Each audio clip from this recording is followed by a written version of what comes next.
He's a very notable speaker, trainer, coach, so he flies all around the world helping people get better at writing software with new technologies. So join me in welcoming Venkat Subramaniam.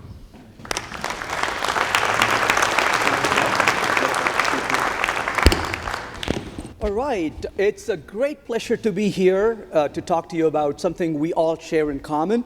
We all deal with this every single day. We deal with complexity. But before I talk about it, I travel a lot. I travel about 250 to 270,000 miles a year, which means I spend a lot of time on airplanes. But on a recent trip, I was sitting next to a guy, and we had a small talk. And he asked me, "What do you do for a living?" I said, "I'm a programmer." And he said, "Well, that's the easiest job on earth." And I said, "That's great to hear, but can you explain why?" He said, "Because all you have to do is create zeros and ones." I said, "That's true, but do you know why they pay me the big bucks?" And he said, "Why?" He said, "Because I know in what sequence to put them together." So it definitely makes sense because we can just randomly put zeros and ones after all, right? So what do we deal with every single day? We have to deal with complexity. We deal with complexity in almost every aspect of life and work, and that really makes it hard for us to get things done. And I want to talk about how we can make things simple. Simple in design, simple in developing products, simple in a lot of things we can do. But right here in this room, there is probably one of the most capable things. I avoided the word complex. And I want to talk about capability, because capability and complexity doesn't have to be the same. And that capable thing I want to talk about is what each of us carry around every day, which is our brains. And our brain is probably one of the most fascinating things. We are creative. You're sitting next to somebody, and all of a sudden they tell you something, and like, "Where do you get that idea from? Wow, how did you even think of that?" And a lot of times we just can't quite say why we thought of something, right? It's a spark of a moment. We got these ideas, we express it. But as powerful as our human mind is, it also has one other problem. It gets very confused. And when we are stressful, when we are emotional, we can't quite think straight as well. And that makes it really hard for us to do things at the same time. So we have to struggle with this constantly, something that's as capable as a human mind is, but as confusing as it gets also from time to time. But why do we really have to deal with those things? So to think about it, I want to look around, and one of the things I like to talk about to my children oftentimes is about Schrodinger's cat. It's always a nice dinner time conversation. And in fact, the other day, my little son came to me and said, "Is that like Schrodinger's cat?" So which really made me proud. But Schrodinger hypothesized back in time in 1935, he said if we put a cat in a little box, which we cannot see through, we cannot hear, and if there's a vial in the box, and if the box is open or at any random time, the vial could break and kill the cat. And he hypothesized that at a given time, the cat is both live and dead. Come on, how do you really reason that? And we can kind of come up with these kinds of complex things that are really mind-boggling. How do we really reason it? But that's really what we are as human beings. As Confucius said, that life is really simple, but we insist, some of us more than others, insist on making it very complicated. So my first question I would ask is, why do we make things complex? And I have figured out the reason for it, and I think you're not going to like it. I think we make things complicated because we like it. We really feel good when we make things complex. You are looking at a design you made, you show it to your colleague looks at you and says, "Yeah, that's simple." You feel let down. You say, "What do you mean it's simple? Give it to me. I'll bring it back tomorrow after some changes." And your colleague looks at it and causes pain through the body, and you say, "Yeah, let that be so," right? Let it take a few hours for you to figure out what you're doing. We feel good when we create complex things. There is another reason why we like to create complex things. We feel respected. And I'm sure you have seen this too, right? You hire this intern, the intern comes and works with you, goes back running to school and says, these guys I work with, intern with, they are really awesome because I don't have a clue what they are doing, right? That earns a respect to us. They got to be good because I don't have a clue what you're doing, right? And so it feels good, it earns respect. There's another thing that we all like because of complexity. It earns job security. When it comes time to lay off, they say, leave Joe behind. Why? Because we have no clue what he's doing, right? The rest of them, we can clear them out, right? So there's reasons why we like complexity, because it gives us respect, makes us feel good, and also job security. I'm sure there are other reasons we can figure out. But the question really is that we all create complexity not just because of those reasons. It is easy to create complexity. And as Einstein says, any intelligent fool can make things bigger, more complex, and violent, but it takes a touch of genius and a lot of courage. And in fact, that is true. It does take courage to really make things simple. Why? Because we make things simple, we feel that we are being ridiculed. People look at us and say, really? That's what you're going to create? So it takes courage to stand up and say, yep, that's what I'm going to create because it solves my problem. I'm not going to make things overly complex. So we really have to struggle and work really hard to create simple things.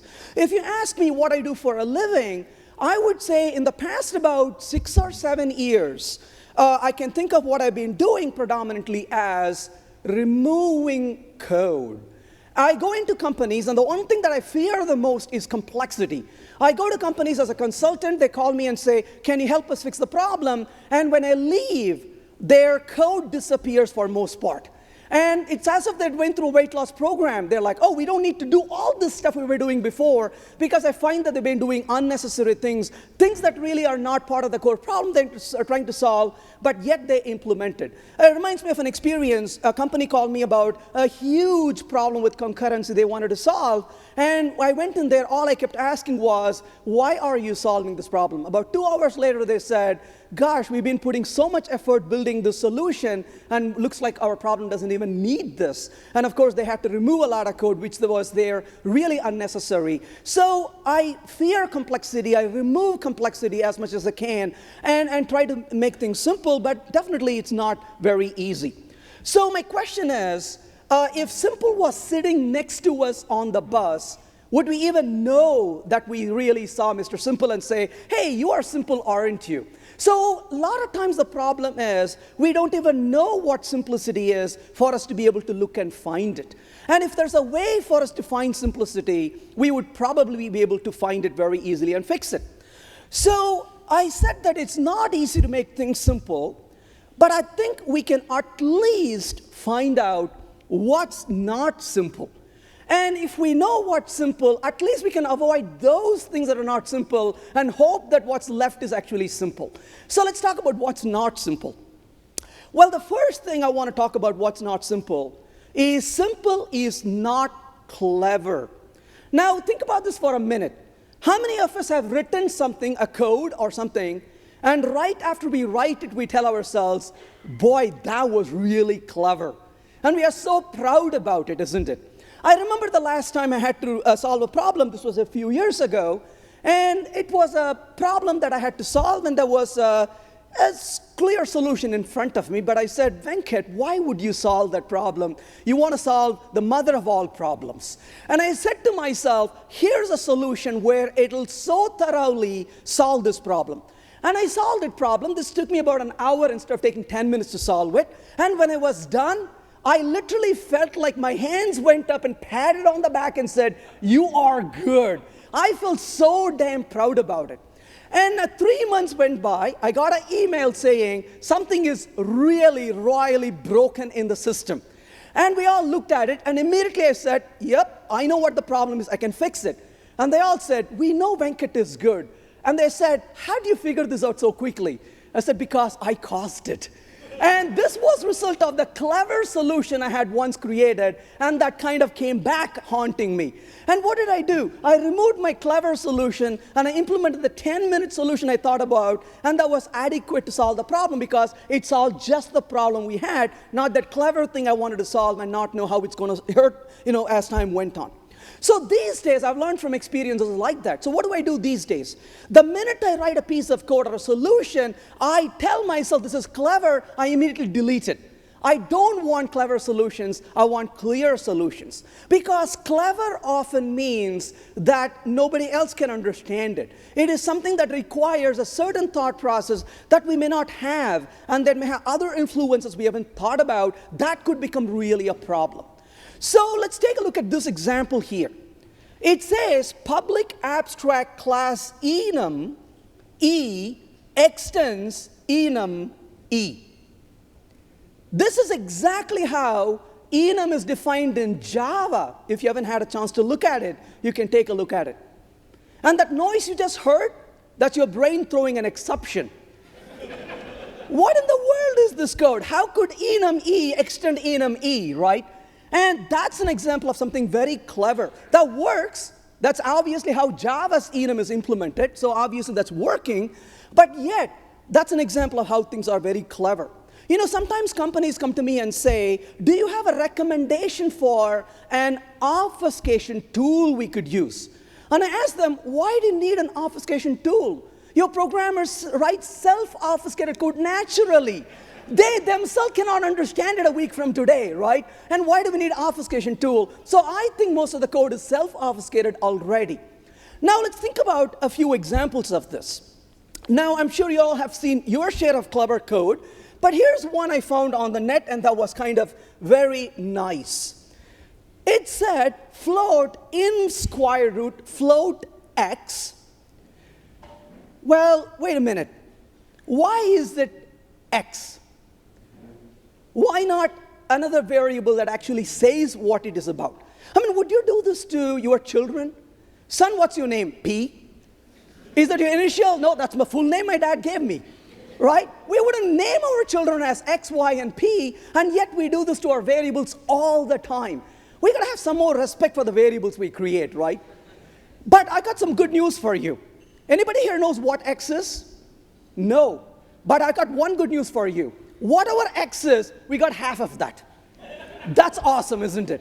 So we got X half. Then comes the wonderful code. Star in star ampersand X, even better. Now don't ask me what that is doing because we are busy looking at the next line. That one is extremely obvious, isn't it? What does it do? It takes some number minus a shift of 1. And of course, you would be looking at this and you're complaining.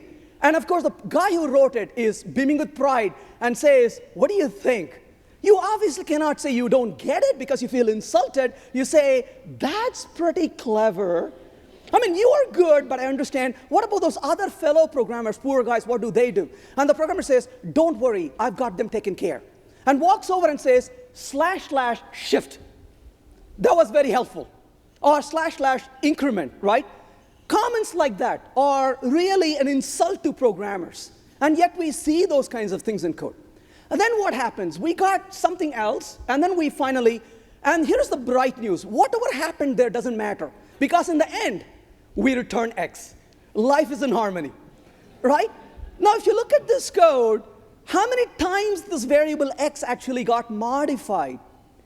This is one of the reasons for bugs in code, because as human beings, we can't comprehend that kind of change that variables go through. So this is an example of a fairly complex code and a very clever code with a lot of twisted things in here. But this only gets worse. Remember how they said in object-oriented programming, we model the real world? Well, I don't know who said that, but somebody got the wrong message out of it. This guy was writing a flight simulator. And so he decided, after all, if the code models the real world, right? Who's going to deal with this kind of code, right? And this is an example of, again, a very clever code. And clearly, nobody had any intention of maintaining that code ever, right? And this becomes really hard over time as well. So simple code is not clever. What about simple code? It is not necessarily familiar. Now, this is something I confront every single day. Programmers look at something a little different than they are used to, and immediately they say, oh, that's complex. But the word they got confused. The word there is not complex. The word they are looking for is not familiar. And simple code is not necessarily familiar, and we have to be very careful understanding the difference between simplicity and complexity and familiarity and unfamiliar. And we get this confused all over quite often. Let's take a look at an example. Does anybody in the room know what this means? Don't be shy. Louder, please. Simple. I heard her say simple. And in fact, it is. It is not just simple. It is uncomplicated, casual, common. How do I know? I Googled for it. It's got to be true. In fact, most people looking at it would say, well, that's complex. But she didn't think so. She identified it as simple right away. How so? Well, very simple. She is familiar with it, but I'm not. And when I'm not familiar with it, what happens? I look at it, it looks weird to me.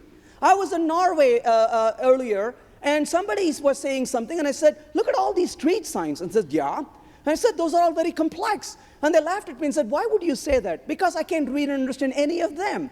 Well, just because it's in a foreign language doesn't mean it's complex. It's just that I'm not familiar with it. So we tend to go through this quite a bit. Let's take a look at an example for a minute. I want to total the discounted price of a list of prices. I want to discount the price by 10%, and I want to total it. So let's go ahead and give it a try right here.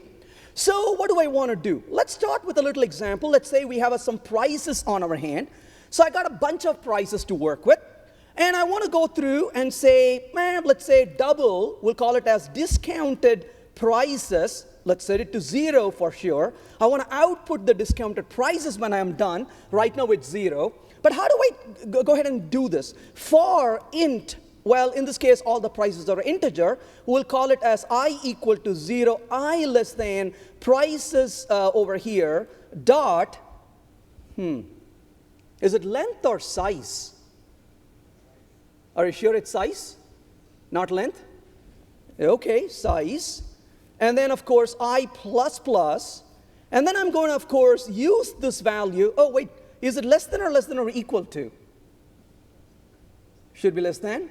Is it ever less than or equal to? Maybe.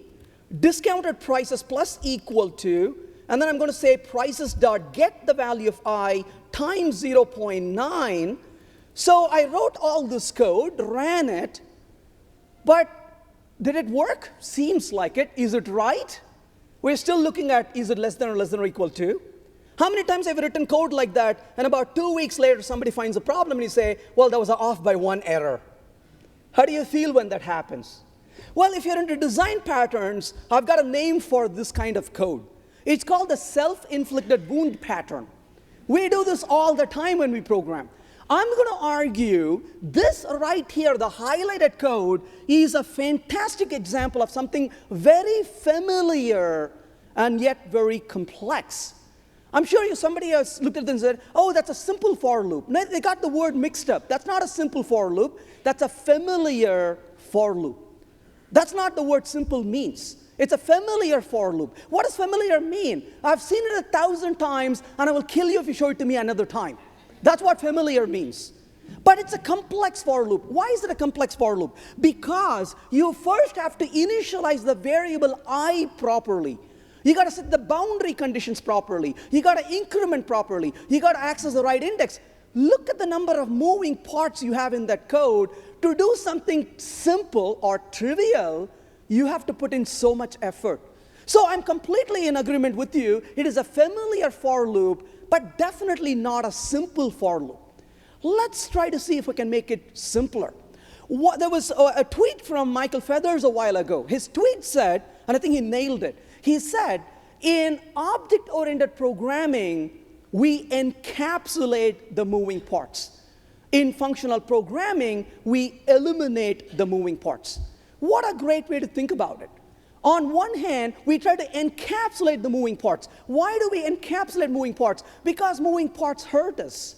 Moving parts introduce bugs. Moving parts introduce complexity. And he said we encapsulate moving parts, whereas in functional programming, we eliminate the moving parts. Let's make this a little bit better than what it was before. So what could we do? We could simply say int, and we can remove all this nonsense, and we can say in price, in prices. And then we could simply say this is a price variable rather than being prices, and it produces exactly the same result. And this is familiar too if we have been programming in Java for a while. And it's familiar, but it's got a lot fewer moving parts in it than the previous piece of code did. And why would you use one versus the other? This one is simpler and familiar. Other one is more complex and familiar. But we can go a step further from here, because what are we doing in this code? We are still dealing with the mechanics of the looping that we are concerned with. So rather than doing all of this, let's get rid of every one of these code, and we will simply replace this by simply saying, here I have the prices, and given the prices, I want to take a stream, which is a fancy iterator I have on my hand, and I'm going to say map to double. And what do we want to do in this case? Given a price, I want to take the price times 2, and I want to perform a sum operation on it and produce the result. In this case, of course, I want to discount it, isn't it? Not double it. So it's going to be 0.9 because I wanted to really discount the values. It produced the same result in this case, but where are the moving parts in this code? Well, there are none. Because we put the iteration on autopilot. We used a higher order function. We said we are declarative. We said what we want, not how we should do this. So in other words, if you look at the previous code we saw a minute ago, that's called an imperative code. What's an imperative code? An imperative code has 2 smells. The first smell is continuous mutation. You keep mutating the variable over and over and over. If I reran that code, you would hear that code say, ouch, ouch, ouch, when you're modifying the variable. We removed the mutability in this code. Declarative code doesn't have mutability in it. The second benefit in this case is we are telling what to do versus how to do it. The imperative code is like talking to a 2-year-old child. Sweetie, get up slowly. Hold it with both your hands. Look where you're going. Take smaller steps. You are being there describing every single step it has to take. A functional code feels like you're talking to an adult. Well, okay. It feels like you're talking to a responsible adult. You simply say, can I have a glass of water, please? And a water glass shows up magically in front of you. You don't care how it was brought to you. You focus on what you want to achieve. If you look at this code, let's try to read this code for a second. Given prices, I want to discount each price and sum. All of a sudden, the code begins to read like the problem statement. When the code begins to read like the problem statement, what did we just do? We removed the accidental complexity in the code. And what we are left with is the inherent complexity. When we write code, there are 2 things that come together. The inherent complexity of the domain and the accidental complexity of the solution, and they collide with each other and create a mess. If we can remove this accidental complexity, then the only thing we have to deal with is the inherent complexity of the domain. And that becomes a lot more easier to solve the problem. And that's what we are seeing in this example. So the real idea here is we could go through the struggle of writing this code with all the moving parts in it, or we can refactor it to a simpler solution, or get rid of the moving parts, and we can go to a declarative solution. What I showed you was 3 different versions of Java: Java 1.0, Java 5, and Java 8. So we can see how we can evolve the code to something simpler and easier to work with. However, when I show this code to people, they immediately tell me, oh my gosh, this is complex. But the word they are looking for is not the word complex. It's the word that it's not familiar. And there's a very big difference between the two. We are not familiar with something, and we quickly reject it as something that is complex. On the other hand, it may actually be simple and we don't even know it. So if something is unfamiliar, it is quite possible it's complex, or maybe it is simple, but we haven't even given it a chance. We have to really understand it before we can declare whether it's complex or simple. But something that is simple, we often think it is, something that's familiar, we often think it is simple, but evidence is the contrary often. It may not be really simple after all. It could be really complex. So, but how do we really get familiarized with something that is possibly simple, but our mind immediately rejects it. That's our human nature. Our human nature is to reject things that we are not familiar with. But one of the reasons we do that is our mind and our body both get into this thing called a comfort zone. When you hire somebody fresh out of school, they don't have much experience, they haven't done a whole lot. You call them and say, what do you want to do? They're like, I'll do anything. What can I do? I'm eager to do stuff. We get hired, we work for a few years, we develop opinions, but what we really develop is comfort. And as years go by, 5, 6 years into your job, you wake up one morning and say, wow, I know everything I have to do when I get to work. Most of us write the code on the way to work. And when we get to work, we simply type it. And most of us have gotten so good at it, it doesn't even fail compilation anymore. That's a sign when we are in trouble. Because we've gotten so good at this, we are very comfortable. Our mind and body says, oh, this feels good. And you don't have to think anymore. Your mind is on autopilot. And the minute somebody says, do you want to do this other stuff you don't have a clue how to do, immediately we say, wait. That's going to drop me several levels down from my seniority. I come back as a novice when I'm an expert. No, I'm not going to do that anymore. And we start rejecting these things. And when we do, what happens? Our comfort zone becomes bigger. Now, not only are we standing on it, we could sleep on it. A lot of people have done this. They retire at work, and they don't have to learn anything new. And what happens? We avoid, we are very, very averse to innovation at work. We don't want to try new ideas. We don't want to bring in new tools. And it becomes really difficult after a while. So how do you deal with this? What if you make being uncomfortable the new comfort? What if you do something very different every single day? What if you come to work and say, I'm going to spend an hour doing something absolutely ridiculously different from what I do now, and your mind gets into a different mode altogether. The unfamiliar becomes the new comfort. And it becomes a lot easier to grasp new ideas and pick up new things. And that becomes extremely simple to achieve that goal and be transitioning. So we talked about simple is not clever. We talked about simple is not necessarily familiar. The next thing I want to talk about is, you don't want to really confuse, in this case, that familiar and simple. And a lot of times, what is familiar is not necessarily simple. Imperative style is familiar, but declarative style is actually simpler in most cases. Why? Because we got fewer moving parts that we have to deal with. We talked about two things that are not simple. Not clever and not necessarily familiar. Simple is not over-engineered. Now, everybody in this room probably knows this very well because we have this tendency to make things extensible. Why do you make things extensible? We want to make things extensible and reusable. Why? Because why would you want to solve a problem when you can solve a bigger problem? Why would you create code when you can create a framework, right? Absolutely, we all want to do that. That's in our deepest desires, to create something bigger than what we have to. I was talking to a company, and they said, we created everything extensible. And the manager was complaining to me, how come I had this small change in request, and the team wanted a month to make this change? I said, your fault. And the manager said, my fault, what did I do? I said, the code was extensible until you asked it to be extended. If you never asked it for extension, it would be extensible still. So this hypothetical extensibility we all work towards, and when the time comes to extend, what happens? It really becomes hard to extend the code. Now, we can see examples of this a lot of times. Back in time, there was Rube Goldberg machines. This guy made comic strips talking about very complex solutions for simple problems, like a back scratcher, for example. But I'm sure we all have seen this at work over and over and over. Reminds me of an experience.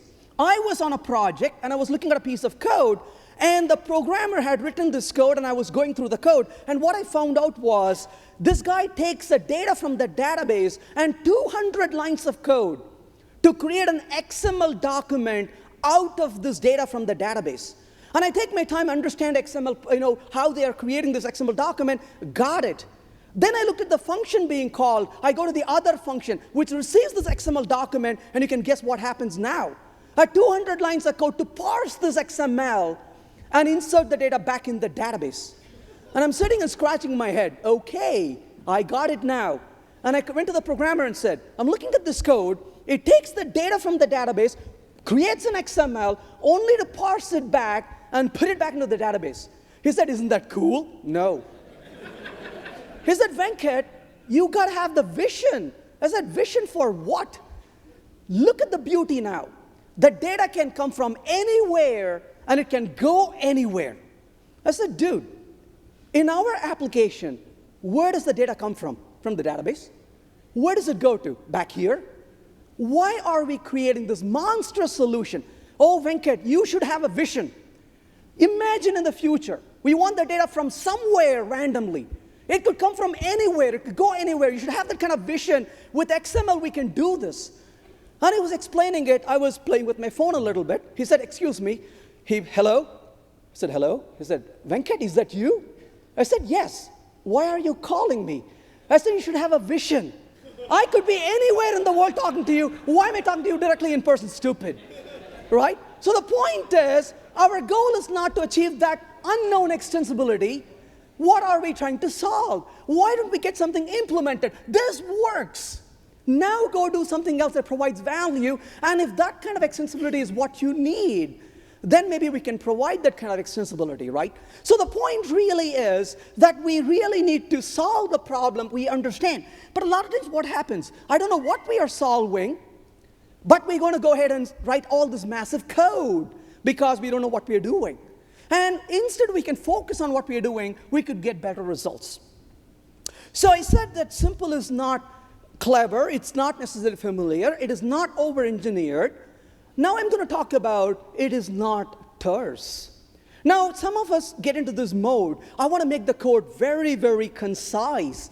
And there's a borderline when the code has gone from conciseness into terseness. What's the difference? Concise code is transparent and small and expressive. Terse code is small and confusing and waiting to hurt you where you don't expect. So the point really is we don't want terse code. Let's look at this example for a minute. This actually is a code from one of my clients. I was working with them. I was doing some code reviews for them and helping on the project. And this guy was flipping through code. And I said, wait, can you go back to that code? He said, yeah. And I said, do you mind if I take a photo of this code? He said, sure, go ahead, why not? And I took my camera and took a photo of that code. You may say, okay, what's the big deal about this code? Well, it's not this line of code that I got excited about. It's the line that was below this.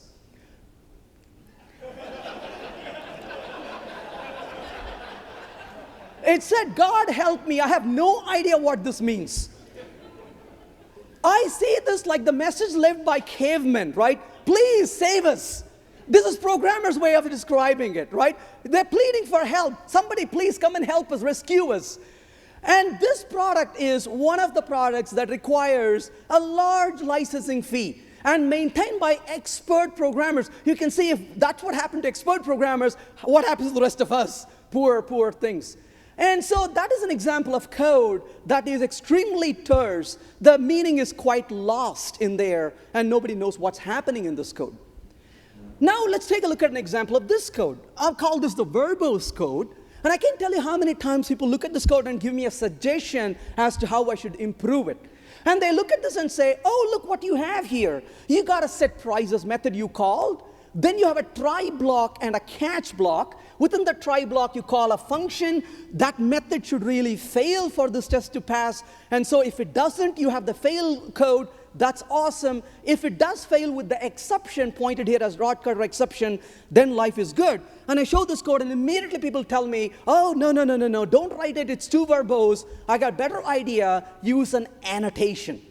And I cry whenever I hear that recommendation in JUnit.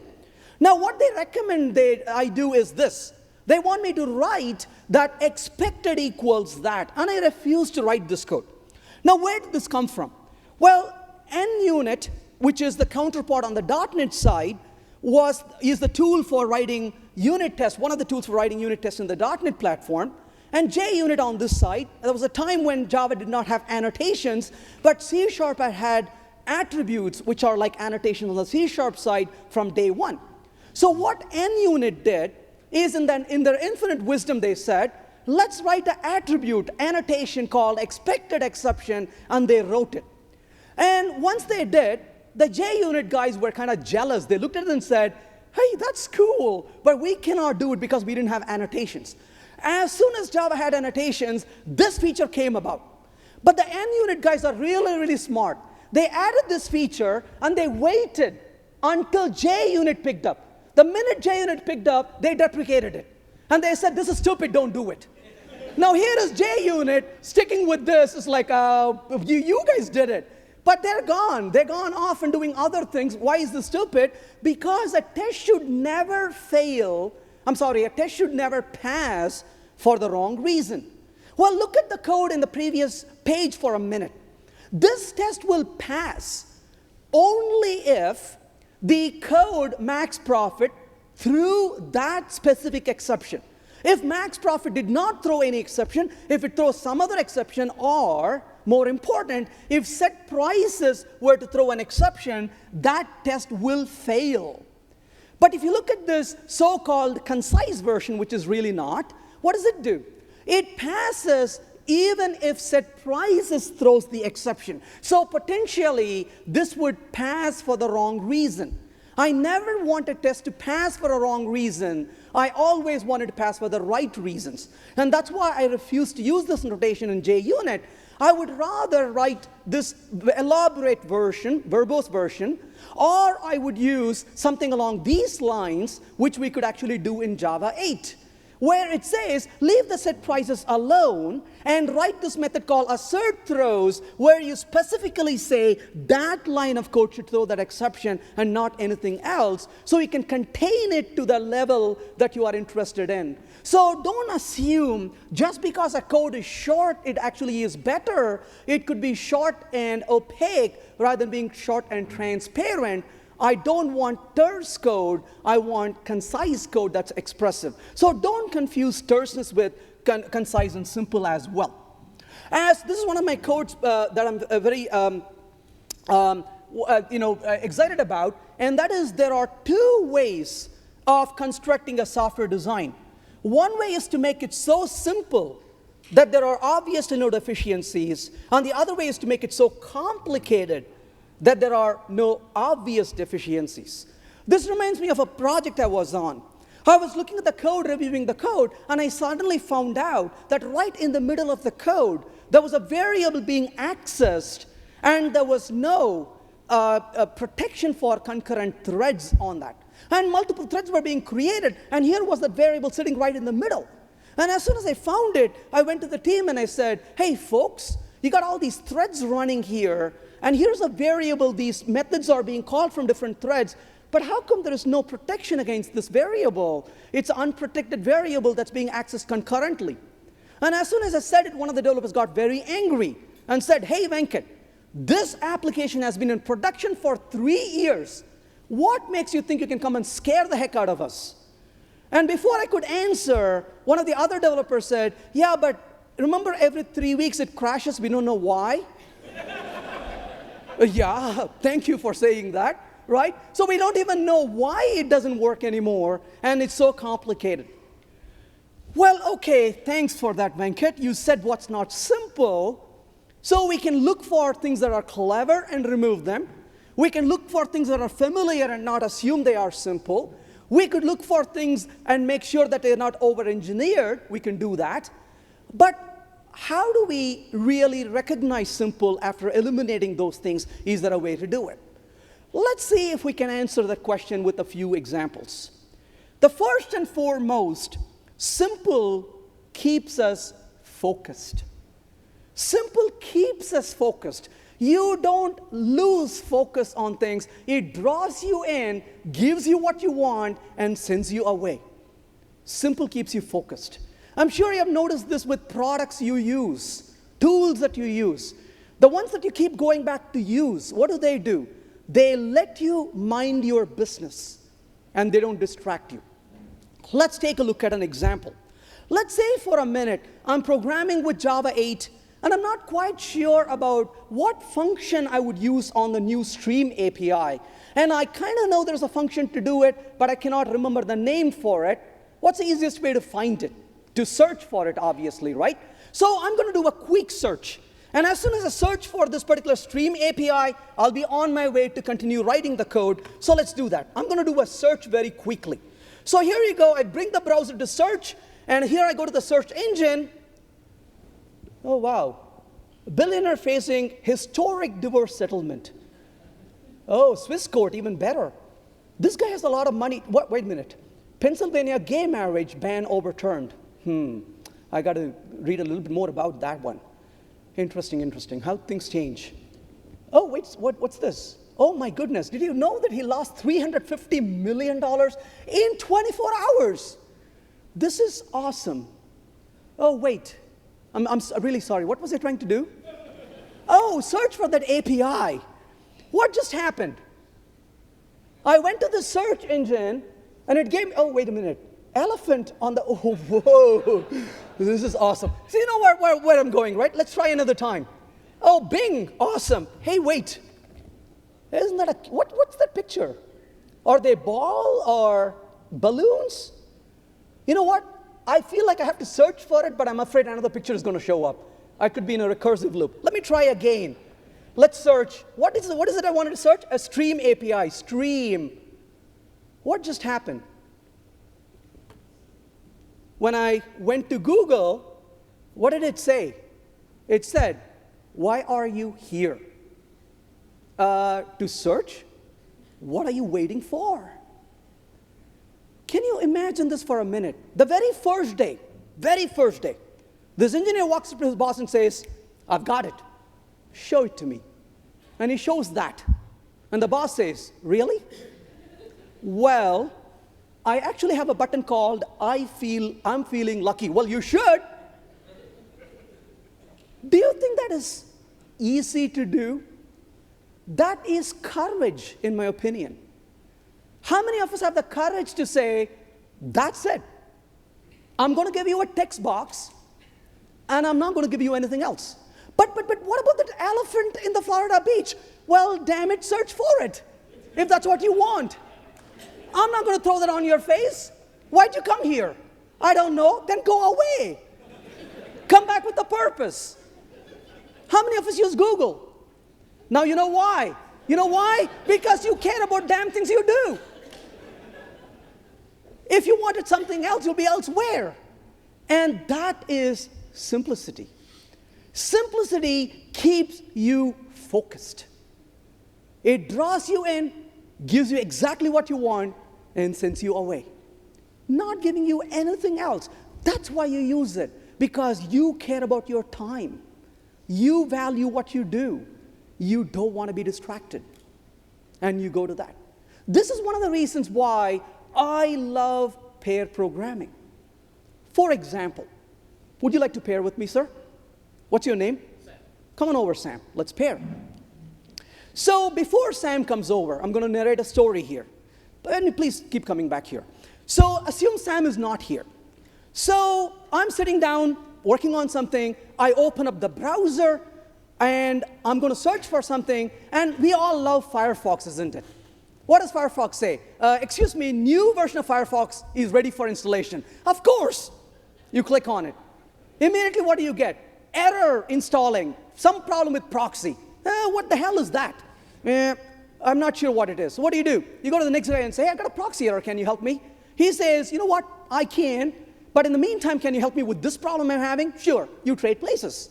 And you're trying to solve that problem. That gives you another weird network error. What do? You go to her and say, excuse me, I'm getting this error on Joe's machine. Can you help me? And Sarah is like, yeah, if you can look at this, I will do that. So now you're kind of helping something else. And about 2 hours later, the boss walks into the closet and says, Venkat, you're in the closet. Yeah? And what are you doing with this yak? Right? Remember the phrase yak shaving. How do you end up yak shaving? You say, you know what? I quite don't know why I'm shaving this yak. I remember I clicked on Firefox, and everything else is blurry after that, right? Let's try this again. Sam, you're going to help with me? Okay. I'm not sure what API I should use. I bring up Firefox here. Oh, it tells me I should install a new version of Firefox. Look at the stare he gives me. That's exactly, thank you. Absolutely, pleasure. So Absolutely. He just proved it extremely well. No other word could have done it. The stare he gave me is like, really? Are you going to do it now? I'm like, no. I've never seen a pair of programmers sit down and shave a yak. Yaks are completely safe in this case, right?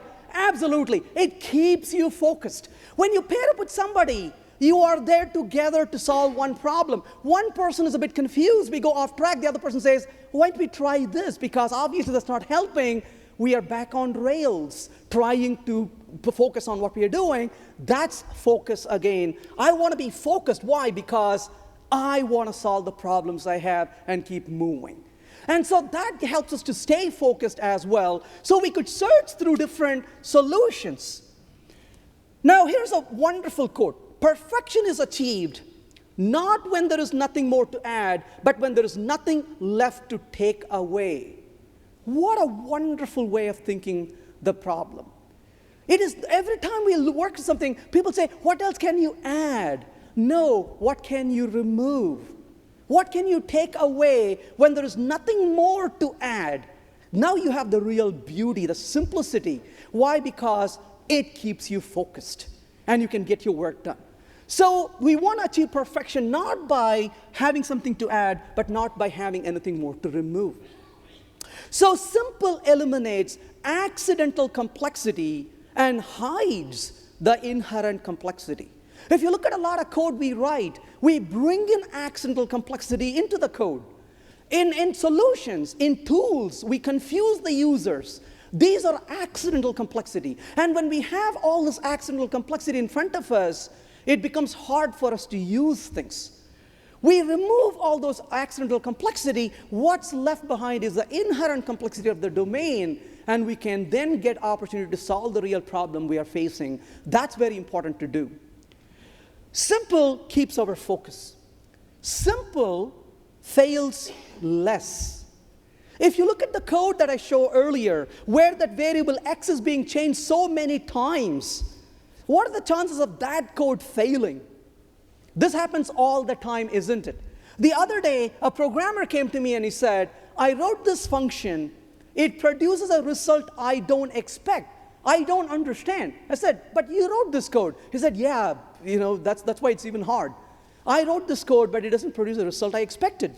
And we both are looking at it several times like stupid guys. That's what it should produce. But it produces this, right? And we are like, why does it do that? Then I start stepping through every line of code. On line 7, he takes the input parameter and says parameter equals something. I'm like, wait. Did he just change the input parameter? And as soon as I say it, it's like, oh, you know what? Never mind.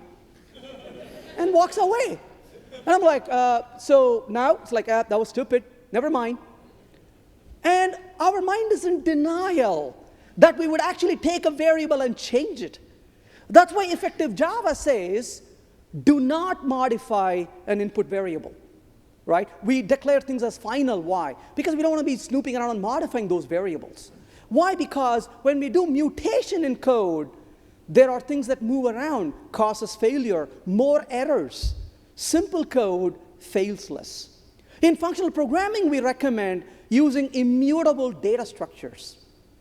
What do immutable data structures do? Immutable data structures say, you know what, don't change a variable because you're not supposed to change it. Let's look at an example of what that would mean in here. Just one quick example, just to compare and look at what this really means. And because Nilanjan is here, it'll make him happy also if I show you some Scala. Right? So let's take a quick look at an example here. Suppose I'm writing a function in Java. What do? Public void foo. And what do you do to make sure that the input parameter doesn't change? You would do something along these lines, right? If this was Java, you would say final int, value, and then you would do some code like this. And why do you put final? To emphasize you don't want to modify this variable. Let's try this again this time. I'm going to go back over here. I'm going to say def, and I'm going to say that this value, whatever that value is going to be an integer. So within this particular function, I'm going to just print the value here. Let's go ahead and call the function foo with the value here. And this is Scala code right here. I'm calling that function foo. Great. But what if I come down here and after a few lines of code, I say value equals 7. I'm modifying the value right here, and then I may have a few more lines of code. Now, if I try this, Scala immediately yells at me and says, how dare? How dare you're trying to change this input variable? Well, by definition, the value that you receive is exactly that. It's immutable. You say, wait, that's great. Is there a way I can make it mutable? Yes. Go back and program in Java for that, right? And the language is opinionated. It says, no, heck no. I'm not going to let you do that. In fact, it's even better.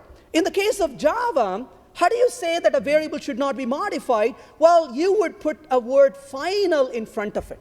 Well, here's the good news. How do you know where you put final? That's easy, right? You can do a grep for it. Grep, where do you have final?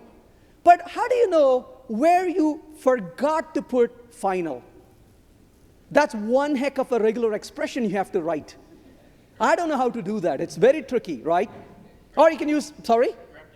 Grep dash we. Yeah. This is what is beauty. Java programmers never give up hope. Right? I love that. I share your pain, brother. Absolutely. Right? But the point is, that's what happens, right? But what about Scala? Well, here's an idea. You're going to say val, some value, let's call it foo equals 7. I'm going to print foo. There you go, we printed it. I want to say foo equals, let's say 22. The compiler says, do you dare not? Why? Because it's a value, you cannot change it. But what if I really want to change it? You use the variable called var. You know what var is in Scala? Var is called the keyword of shame. You literally hang your head down. You never look at your colleague. You don't make eye contact for the rest of the day. It's like, what's happened with, Bob over there? He's not looking at people today. He used a var this morning, right? It's a keyword of shame. And you can quickly grep for it, right? Grep var. Hey, dude, there's a var over there. And you create vars this way, right? So it's a very nice disciplined approach to know because it forces immutability. And why so? Because immutability fails less. Mutability fails a lot more. We don't have to switch to Scala, even though Legend will be happy if you do. You don't have to. But you can have a discipline in writing code, right? We can write better code in Java with fewer mutability in it. And when you write functional style of code, we have to promote immutability definitely. So here's the question. Why is a manhole cover round in shape? I heard it cannot fall inside. That's half the answer. But if you propose a problem tomorrow, if you tell people, I want you to design something that doesn't fall inside, what are the chances they come with a circle? Almost zero, correct? In fact, that's true. All these shapes actually fit that solution. These will not fall in also. But the circle has one property, these don't. Does anybody know what it is? Any position. Why is that important? If you are the guy or the gal doing that work, at the end of a very long day, you just came out of the hole, and everybody's like, get on the truck, let's go. And you're like, let me first roll this over. With the circle, roll the damn thing over, let's go. You don't have to think about how it fits, because it just fits one way. And again, that's very simple to make it work as well, requires less work to make it work.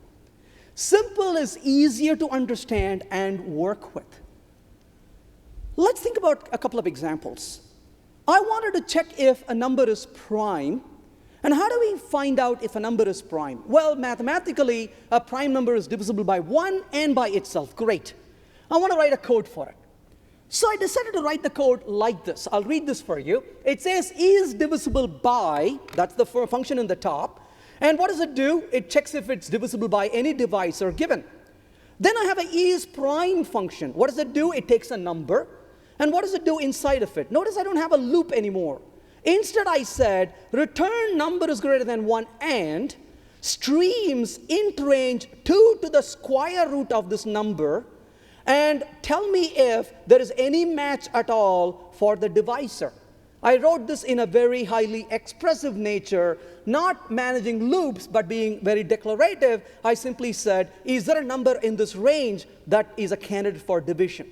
A very different way to express it. But let's continue a little further. What did I do now?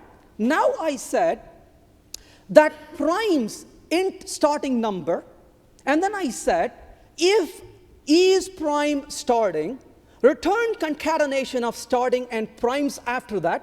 Otherwise, skip the number and return all the primes after that. Hey, look at how expressive this code is. Awesome, isn't it? But there's one problem, right? It will never stop. Even worse, it's going to give you a Stack Overflow exception. This is the point where you say, the speaker has gone crazy, let's go. But wait. What if we can actually make this work? Isn't that cool? Wouldn't that be nice? And in fact, in Java 8, you can. How? Well, you do by using what is called an infinite series. Let's understand what this infinite series means. Notice what I have here. Primes int starting and int count. And I said streams.iterate next prime from the starting, comma, next prime. And then I return a limit count and put into a collection and return it. That's unfamiliar code. But don't worry about familiarity with it right now. Let me explain what that code is doing. It says, I'm going to create an infinite series. You say, wait, how could you possibly create an infinite series? Using a very simple trick called lazy evaluation. Lazy evaluation, what is that? It's exactly what you do when the boss says, write this report. What do you say? Sure, yeah, right?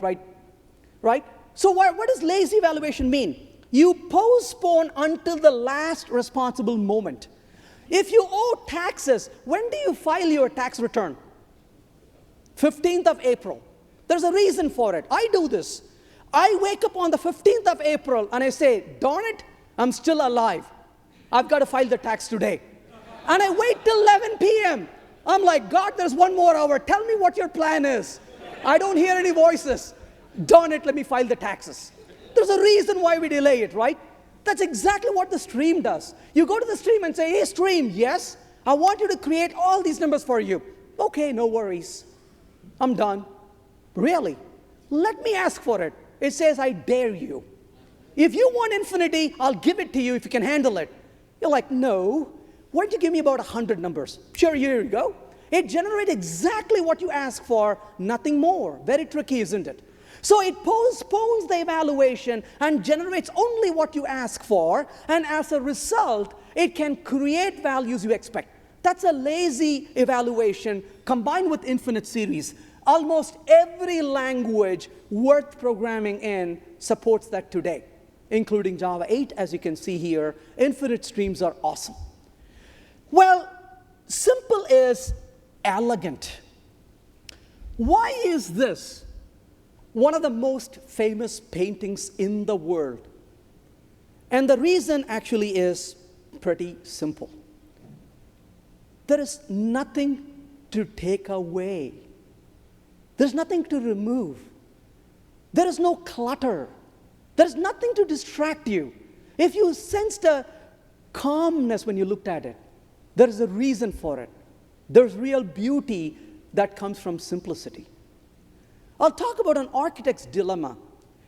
I was walking through Boston downtown, and I came across something that was very fascinating. I came across this church. It's called the Trinity Church. And you say, okay, Venkat, that's a beautiful church, but why were you so drawn to it? Actually, I was not drawn to this church. I kept staring and staring. I was actually visiting Boston with my family, and they said, Daddy, can we go? And I told the children, no, stay here. Look at this beauty. And eventually, they had to threaten me that they would call cops if I don't move. It's how I was attracted to this. So what were you attracted to? What I was attracted to was not this church, but a building next to this church. There was a plan to build a tall building next to this church. And they went to get a permission from the city saying, we want to build here. And the city said, absolutely not. We're not going to let you build construct a building next to this beautiful church. It will bring the beauty of this church down. No way. And the architect said, no, I'm going to build this church, and when I'm done, build this building, and when I'm done, it's only going to enhance the beauty of the church, and we won't even touch it.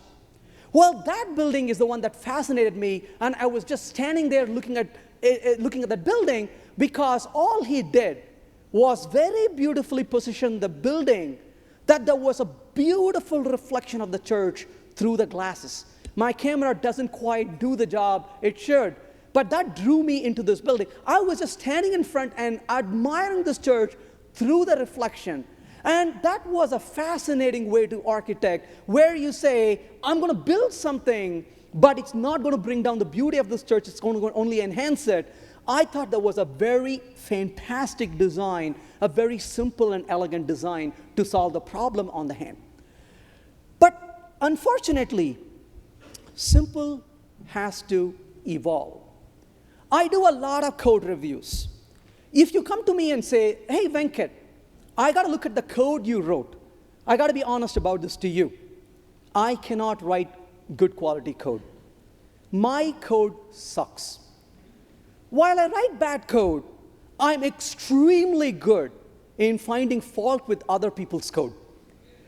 You can bring your code to me, and you will see me kick and scream. So I don't pretend that I can write better code. I write code as much as I can. I give it to somebody else to review. While they're kicking and screaming, I kick and scream in their code. End of the day, we both have better quality code.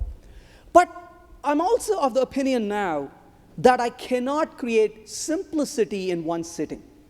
I've got to evolve simplicity as well.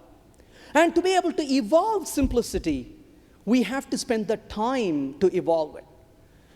Richard Feynman said, if you cannot explain something to a first-year student, then you haven't really understood it.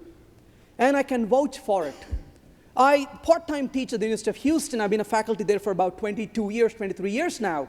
And there are days, the toughest days are the days I'm trying to teach something I haven't understood. And I don't even know I haven't understood it until I find it hard to explain. And that's when I realize I haven't really understood it like the way I thought I understood it. But this only makes it a little bit more difficult, because if you haven't understood something, you can explain it. So this brings back a fond memory from recent times. Occam's razor says, if you have two equally likable solutions to a problem, choose the simplest. But we need to be able to come to these different solutions to be able to choose the simplest. I was working on a book recently. This was on functional programming in Java. I got fascinated about the solutions offered in Java 8. I was frantically sitting and writing books. I write most of my books in about 2 weeks. That's all the time I have on my hand. So almost every single book I've written over a 2-week period. I travel a lot, like I mentioned. I travel about 250,000 miles a year. And I go home usually for the week of Thanksgiving and the week after. My kind family leaves me alone for 2 weeks. Literally, they slide food through the door. And I frantically write for about 14 to 16 hours a day. So I was busy writing the Java 8 book, which is the latest book I wrote. And as I was writing this book, right in the middle of that 2-week writing project, I said to myself, hey, wouldn't that be so cool to implement tail call optimization in Java? Well, I know exactly how tail call optimization works in Clojure. I know exactly how it works in Scala. In both of those languages, there's a compiler support for it. Sorry, I cannot do that in Java because Java doesn't support it. But I know exactly how tail call optimization works in Groovy. And the Groovy doesn't have a compiler support. They do it in the library. So I said to myself, aha, what if I do something like that in the case of Java? What if I can implement tail call optimization? Wouldn't that be cool? And you know how programmers are. You get this in your head, nothing else matters. I dropped writing the book now. I started playing with tail call optimization because that was so cool. And I said, book can wait. And I spent a good, I can't remember now, 10 hours, 20 hours, and all I was doing was struggling to get tail call optimization to work.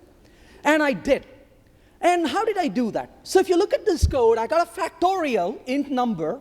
Number equals to 1, return the number. return number times factorial number minus 1. That's a regular recursion. When you run it with a large number, you'll get a stack overflow error. Well, that's what I want to get rid of. What can I do? There's a fantastic book called SICP, which is Structure and Interpretation of Computer Programs. And in this book, they talk about something really fantastic. They talk about a difference between a procedure and a program, a procedure versus a program that you write. And they said, what you write is the code. What runs has been optimized by the compiler. It runs a slightly different code than what you actually write.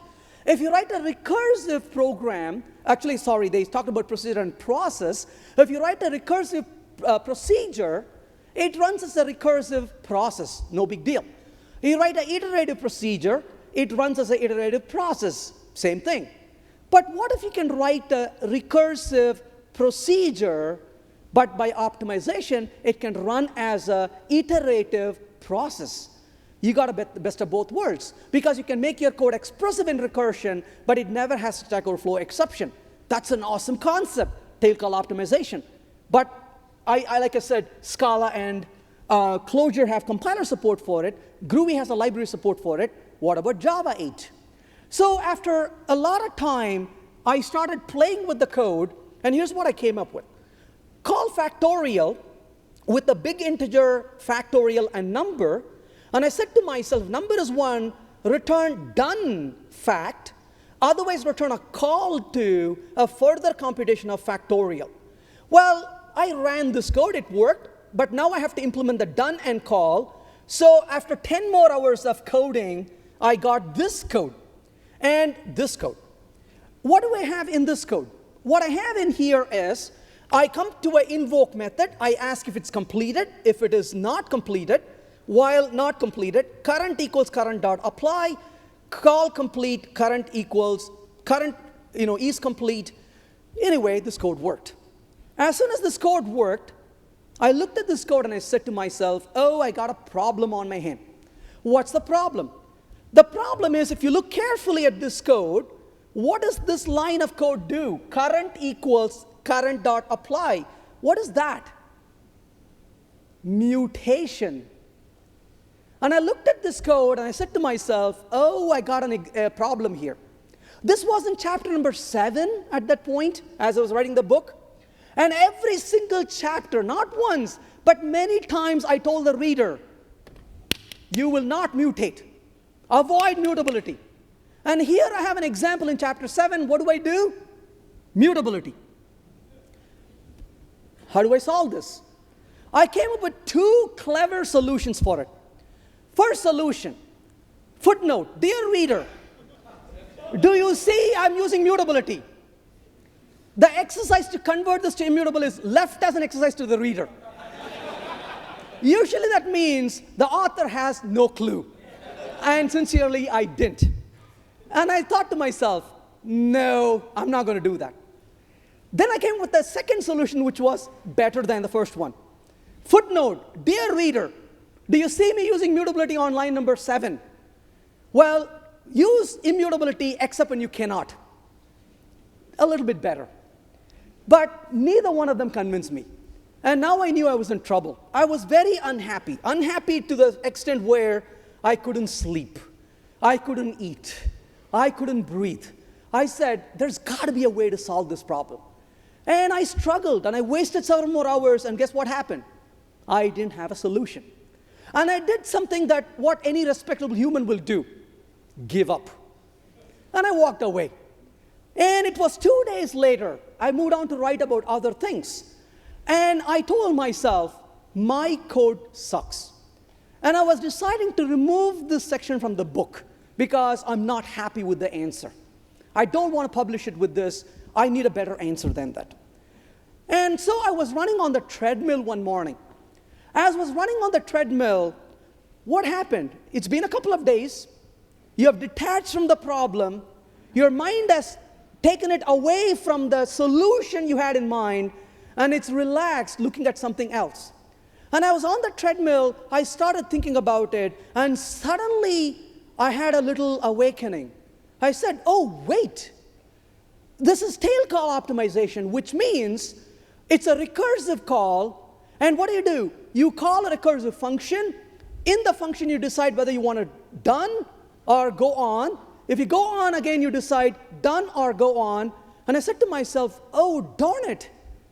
This is nothing but an infinite series problem. It's all recursion. I don't know how many recursions I have, but I don't need to know. I could be lazy about it. All of a sudden, I realize this is a tail call optimization seen as a recursive solution, as an infinite series. And the minute that thought came to my mind, I jumped out of the treadmill, ran 3 floors up, while my children were screaming, "Mommy, something happened to Daddy." And my wife was running behind, like, "Are you okay?" I'm like, "Yes, leave me alone now, because I have the answer." And 10 minutes later, I had this code working.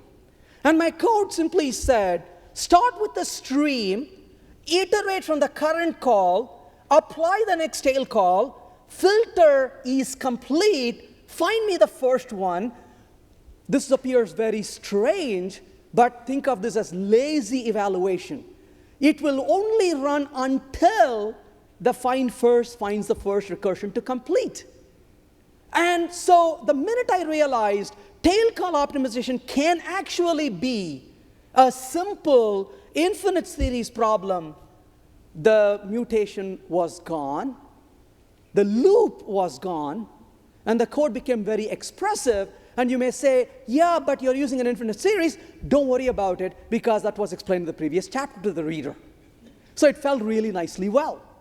So the point really is that I cannot create a simple solution in one sitting.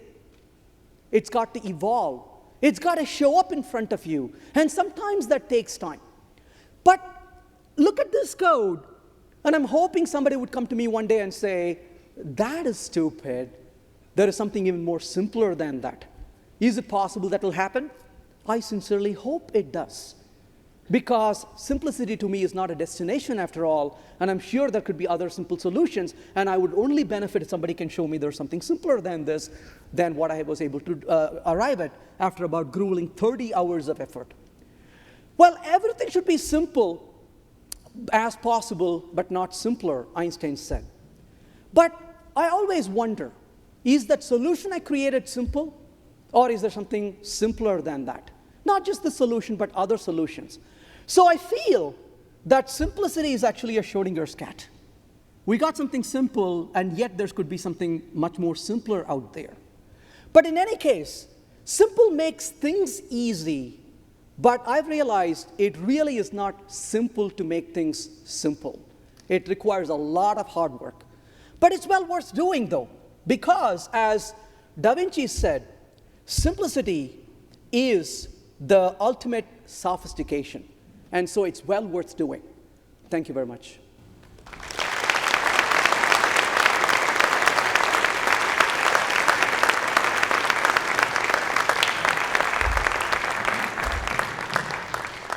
We probably have time for a few questions, but I was also asked to remind that you can go to the site and evaluate. I request you to do. So that will give a good feedback not only for me, but also for the organizers as well. I appreciate your time filling that out when you get a chance.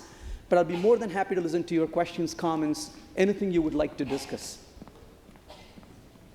And Todd is ready with the microphone there for us. So please don't hesitate.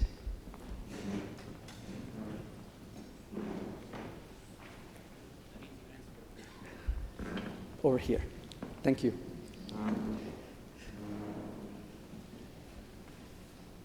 I just wanted to say thank you for sharing a story where you were having a lot of trouble and you were really stuck. So a comment, not a question, but thank you so much for that. Thank you, appreciate it.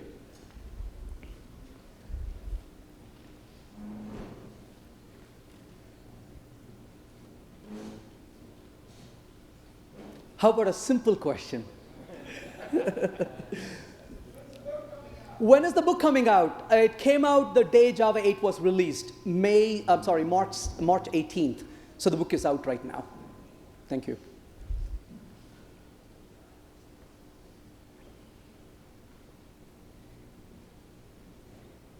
Please.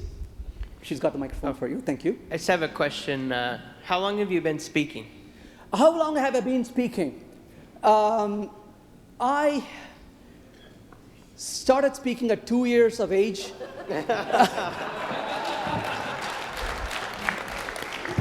That was set up, by the way. At least that's what my mom says. I was a very talkative kid. But as far as public speaking is concerned, I started teaching courses in the industry back in 1996 timeframe. I started my company in 98, and so I've been doing training since 1998. On the conference circuit, I'm going to twist your question just a little bit, just to encourage people here also.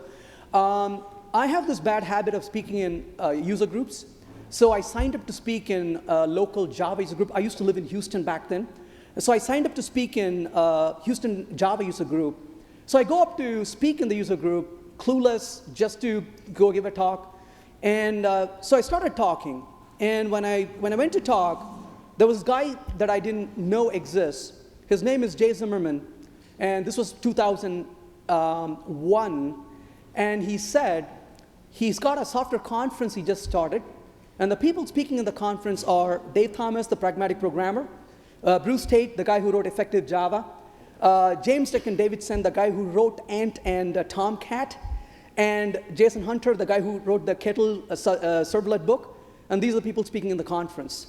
And he announces the conference, sits back. He was just there to promote the event, coming to Houston.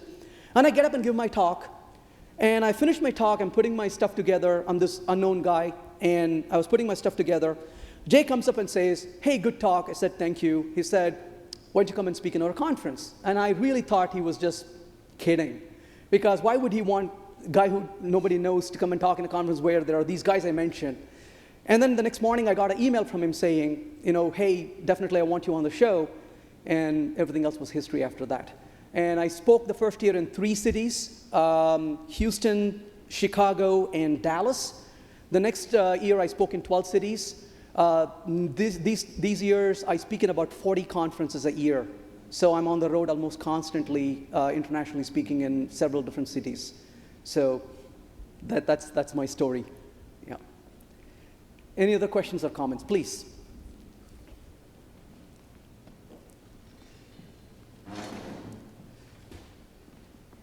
So you were talking about simplicity, right, all through the session. So when we build an application, right, so we would want to make it extensible. I know you have elaborated enough on that, but don't you think, one notion is like, code that can be maintained easily is difficult to understand because you have a level of indirections in terms of interfaces and stuff. A code that can be understood easily is difficult to maintain because you don't have those level of indirections. Right? So the question is there a tension between something that is easier to understand and easier to maintain, right?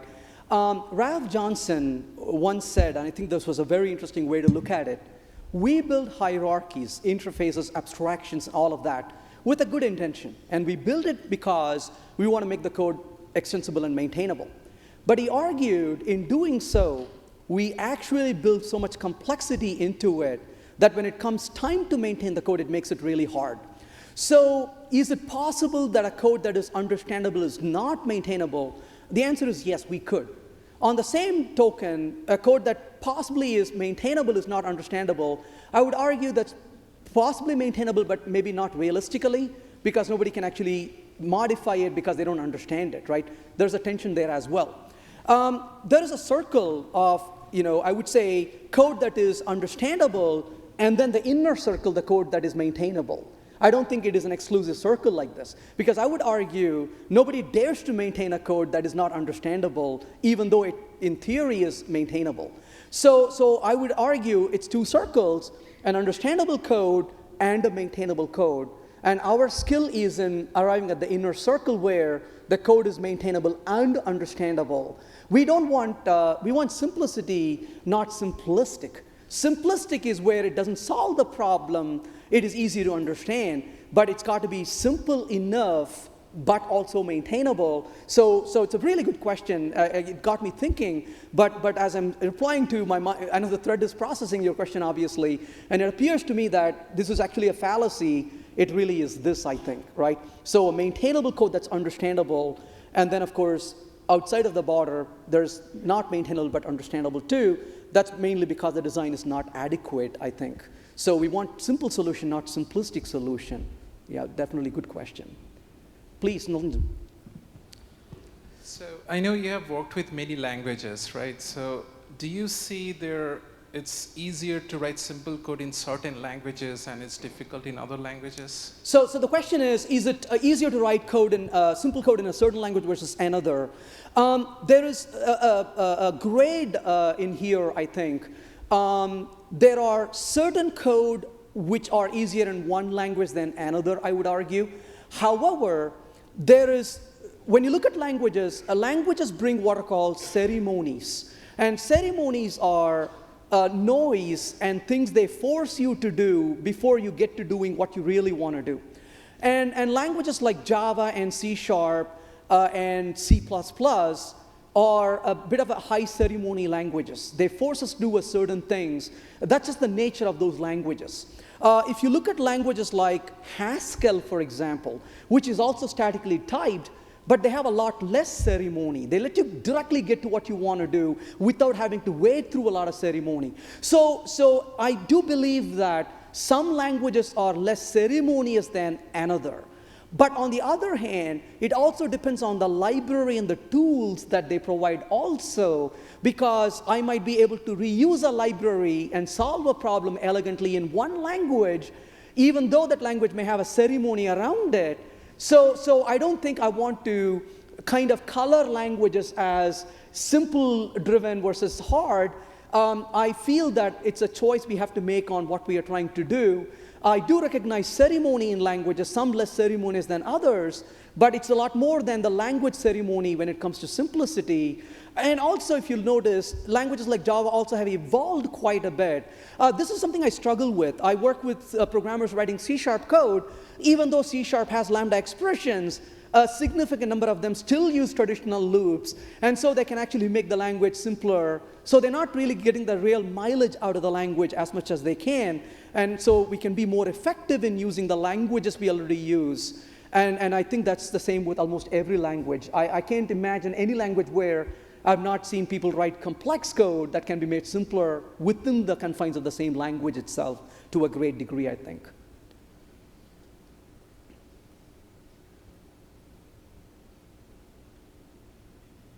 Any other questions? All right, well, thanks once again, Thank you. Venkat.